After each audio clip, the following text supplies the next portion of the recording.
Hi, I'm Trevor Emdon, and I'm going to talk to you about how to change and in fact eliminate limiting beliefs, all of them, right now, once and for all. So, let me just get my mouse in the right place and we can get started, because, see, I've seen a lot of stuff about this.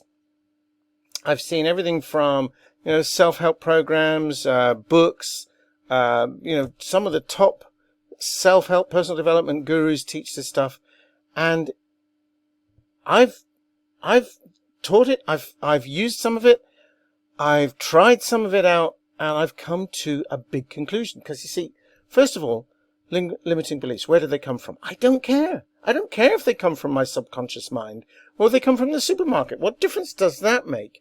The fact is, if they're there, then something needs to be done if I'm going to remove limits from my life, right? So, but the problem isn't where they come from, it's believing them. So if you've got a limiting belief, so what? It's believing it that's the problem. The problem isn't that they exist. It's that we have a meta-belief, if you like, that what occurs to us, oh, that's in my head, it must be true. So we believe that our thoughts are reality. That's the problem, not the limiting belief itself. Let me explain a bit more. So, try a little experiment with me. Just take a moment and ask yourself, and it doesn't matter what your first language is for this. Obviously, I speak English, but I think this works in any language, any culture throughout the world. Right? So ask yourself, would you say that you have thoughts? So do you ever say, I have thoughts, or I have a thought, or I've had a thought? Or do you say, I am my thoughts? So let me just go through those again. Would you say you have thoughts, or that you are thoughts? Now, I don't know anybody in any language who says, I am thoughts. Might say I am thinking, but that's an activity. But we never say, I am my thoughts. We say, I have a thought. I have a thought that, blah, blah, blah, blah, blah. I have an idea. I have a thought. So, we are at a very fundamental level aware that we are not our thoughts. You're not your thoughts. Now, a belief is just a thought that you think over and over again, right? So, I believe that, I don't know, the sun will come up tomorrow, even though I'm actually talking to you from a very dark and dreary and rainy and windy United Kingdom at the moment. But I still believe the sun is there, right? Now, that's not a limiting belief. I can't see it being a limitation. But I don't think that that thought is me. It's just a thought that I am having about the sun or the weather, right? So I think we know intuitively, instinctively, that we are not our thoughts. That's not at core what the thing that we call myself. Yourself is not the thoughts. Thoughts occur to you. So you're not your thoughts. You are the one listening to them. Now that's very important, because it means there's a separation between you and your thoughts. Okay, now, even if that's kind of a new concept to you, just check in with yourself. Does this resonate in some way? Does this feel like that's kind of true? Because I suspect it does. So let me ask you another question. Do you believe everything you read in the press, whether it's physical newspapers or online or whatever now? Probably not. Well, it's the same thing with what goes on in your head. Just let the thoughts show up. Like, it might be something like, I don't know, here's a few examples. I'm no good with money. That's a limiting belief, right? It would be if you believe it. But what if it's just a thought that you can let go? So I had the thought I'm no good with money. It doesn't mean I'm no good with money. It just means I had a thought that I'm no good with money. Or, I just can't find true love. I'm no good at relationships. I had that one for years. Years and years. Right? As if there was some guidebook or something that other people knew about relationships that hadn't been divulged to me. I'm okay now. I've been happily married since 2006. But there were many years when I thought, I just can't do it. I just don't seem to be able to get it right. Something wrong with me. Right? Or how about this one? I'm just not cut out for business. Now, whatever your limiting thoughts, I'm going to call them thoughts, not beliefs, are, you don't have to believe them. Once you see that you're not your thoughts, you can just let them have a party in your head. And it doesn't matter, because they're no more significant than characters in a soap opera.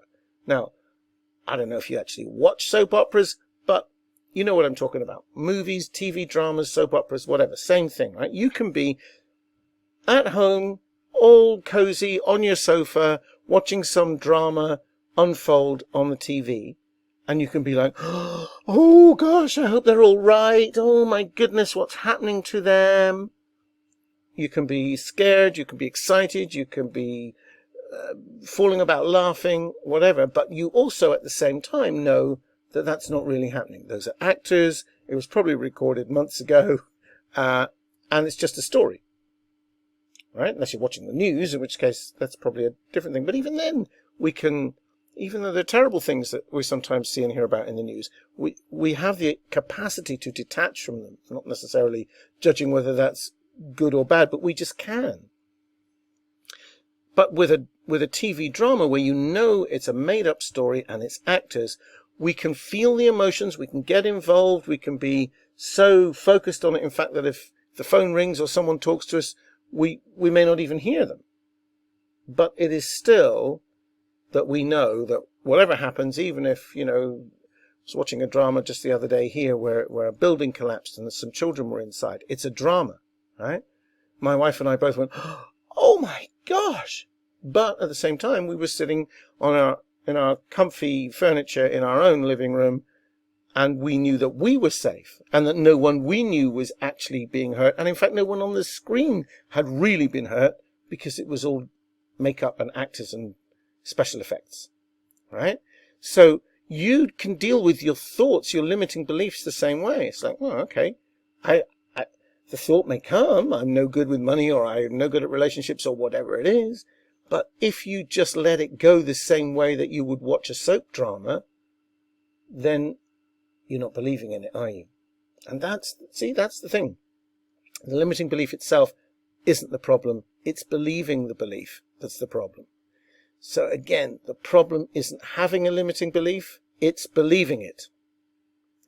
Get the hang of letting them pass like clouds that temporarily block the sun. Trust me, there's plenty out there right now. And you can achieve anything, even things that look impossible right now. Now, I hope this has been helpful to you. And I want to tell you, I don't know when you'll be watching this, but I'm recording this in late October 2019. Okay. So in January of 2020, I'm going to take a small group of people, about 10 people, to the beautiful island of Bali, Indonesia. And I'm going to run a 5-day retreat out there called Achieving the Impossible. All right. Now that photograph that you see there is an aerial view of the actual venue I'm going to take you to. It's absolutely beautiful, 5-star hotel. What you can see there is obviously the swimming pool in the middle. That building in the pool itself is called the Cool Bar. The building over on the left, I don't know if I can move my mouse here. The building over on the left, with several stories, that's an Italian restaurant. Over on the right of the pool, there's another restaurant here, and there are some gazebos outside. You can sit and watch the sun go down. It goes down over here somewhere. It is absolutely magnificent. Now, you will get everything thrown in. You'll get collected from the airport. You'll be treated like royalty. This is a 5-star location. You'll get an air-conditioned room, all your meals, 5 days of the training and coaching, and achieving the impossible. And what you will do is achieve an impossible dream, or at least you'll take a step or steps towards achieving an impossible dream. Whatever it is for you, might be, I want to write a novel. It might be whatever it is that you think, I could never do that, but I've always wanted to. And actually just getting to Bali itself and making this happen, that's part of my impossible dream. So we'll all be in that same boat together. Like, how is this going to happen? And understanding that about how to handle, but I don't know how, is going to be part of the whole 5-day training. So, you're going to get 5 days, and layer by layer we'll remove all the limitations so that you'll be able to see and know from the inside out that you can achieve whatever you like. Now, I'm not Tony Robbins. I don't do rah-rah stuff. There won't be any firewalks. This is not NLP. This is not law of attraction. This is this is something very, very different. This is powerful, powerful stuff. And based on, all we're going to do is have a conversation, essentially. You will come up with the ideas. You will have the insights. You will have everything you need. You'll go away feeling uplifted, restored, and with a whole new raft of possibilities ahead of you for the rest of your life. So if you want to put your name down to be part of that, as I say, I can only take 10 people. We have to book it fairly soon, so don't hesitate. It's happening in mid-January 2020, but we need to get the bookings in by mid-November, late at the end of November at the latest. So if you would like details, just go to the link that you see here, and if you're watching this on YouTube, I'll post it below as well. If you're watching it on Facebook, I'll put the link in the comments box below. It's trevoremdon.com/Bali2020, like that, and you'll see, you'll come to a page there where I'll explain more about it, and you can just put your name down for information, and I will be in touch. That's all there is to that. So, Achieving the Impossible Bali 2020. I hope this has been helpful. Obviously, if you're watching it after the date has passed, then maybe we're going to do it again in 2021, maybe somewhere else, but may still be worth you getting in touch with me. Maybe the link will take you somewhere else by then. But in any case, I hope that's been a helpful training in how to let go of limiting beliefs once and for all. So maybe see you in Bali. See you soon. Thanks for watching.